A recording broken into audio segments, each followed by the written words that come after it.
This is Andi Purewal for Boxing Social in association with Betfred, and I'm delighted joined by Shawn Gibbons here in the morning in Las Vegas. Shawn, firstly, how are you? I'm doing wonderful, man. Living the boxing dream as always. It's good to hear. Now, obviously, we're here at a bit of a luncheon meeting with Stephen Fulton and Ray Salim. Both have their own fights coming up next weekend. So just to start off with those guys, Fulton Figueroa, unification bout. What do you make of it? I think it's a great style matchup. You have Brandon Figueroa, who can't be in a bad fight, who just brings a lot of pressure. Fulton is a very nice classic boxer puncher. So I love the matchup, and I think Stephen Fulton just has a little more stylistically wise and boxing wise, and I see him probably winning a decision. You have Ray Salim, who will be setting up today as well, who's very much looking to face the winner of that fight. What do you make of his bout next weekend with Leonardo Baez? Yeah, you know, it's funny. Leonardo Baez is a lot like Brandon Figueroa, except he's a pure Mexican, brings a lot of pressure, a lot of heart. And Ray Salim is a nice boxer. You know, I've seen him in the gym. Ray Salim was nice enough to come spar with John Rio Casimero when Casimero was getting ready for his fights. Gave Casimero all he wanted in the gym. I saw his fight. I think it was Vic Pasillas that he stopped when Vic was on a big roll. So it's a difficult because I'm always worried. Pressure fighters, they're the hardest guys to fight. So if Rais can deal with the pressure, he can use his good boxing skills.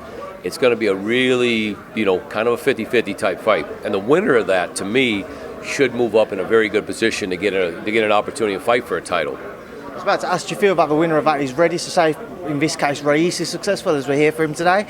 Is he ready for the winner of a Figueroa Fulton? Yeah, I would say Rais Salim, Baez, they're ready for anybody at 122. Rais Salim already proved he had a secondary belt that was taken from him recently. So he's proved he can beat the top guys. And sparring-wise alone, here in Vegas, he's probably worked with, so many rounds with so many world-class fighters. So at the end of the day, he's absolutely ready for the winner, if it's Fulton, Figueroa, or the Muhammad, whatever, the IBF champion. Any of those guys, he's definitely put in the time and the work in the gym, and he's ready.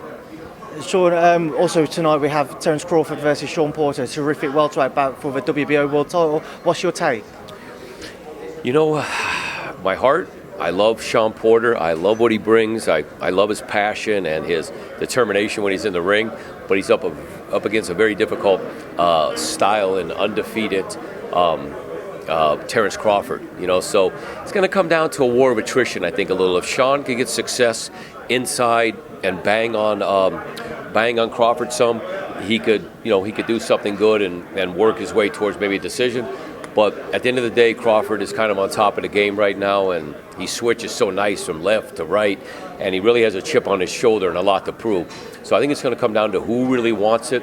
And at the end of the day, though, the fight itself is going to be the best fight Shawn Porter or the best fight Terence Crawford's ever been in. Just to stick with that division, obviously somebody you work very closely with has recently announced his retirement, Manny Pacquiao. Firstly, how is Manny doing since leaving the sport? Yeah, Manny's doing fantastic. Since leaving the sport, he had a little higher calling. He declared his candidacy for president of the Philippines, which the campaign starts in February. So he's got a real fight on his hands now. You realize when you're in boxing, everybody loves you. Politics, man, you're fighting one guy, two guys, three guys. You're not just fighting one guy. Boxing's easy compared to politics, but he's doing good, man. He's feeling good, and everything's going well. There's still always going to be those question marks as to whether or not he may return for some form of maybe an exhibition battle to fight back once in the Philippines. Has that been something you guys have discussed at all? Well, all I know is, you run for president and you win president, then it's absolutely over. I mean, you could be the fighting senator, but the fighting president's a little different, higher level. So if he would win his run for the president, then boxing's definitely on the back burner. But if something would happen, fighters never say never with fighters. Manny Pacquiao's given his life to boxing, and boxing's given so much back to Manny Pacquiao. So when that decision did come to retire Shawn, I'm sure he was very heavily involved in those discussions with him. How difficult was it for him to admit that the bout with your Dennis Ugas didn't go the way he wanted, and it may well be the last fight of his career? Yeah, it was very bittersweet because when he lost the fight with Errol Spence, when Spence had to pull out with 11 days, he was so prepared for that fight and so ready. So when he lost to Ugas, such a downer, and I don't think he really wanted to retire.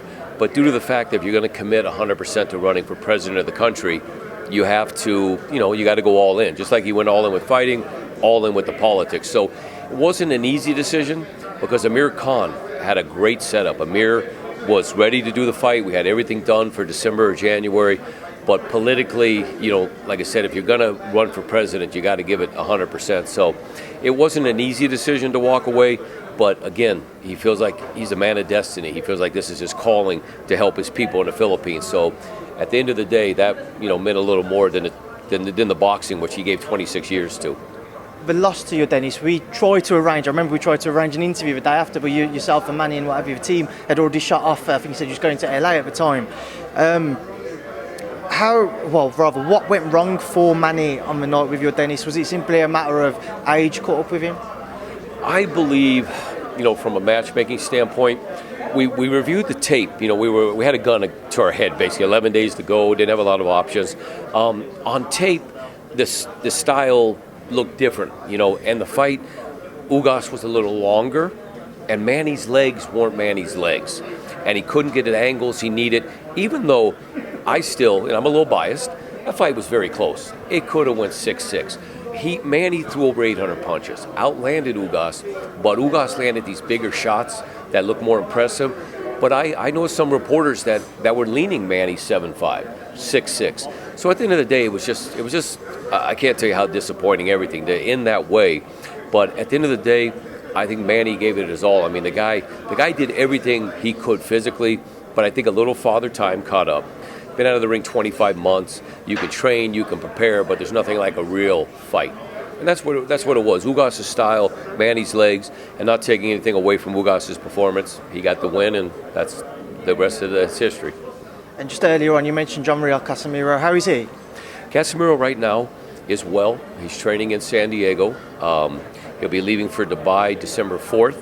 If he beats Paul Butler, we're looking to fight Inoue immediately. That's the fight that people really wanted to see, but he had to do his WBO mandatory.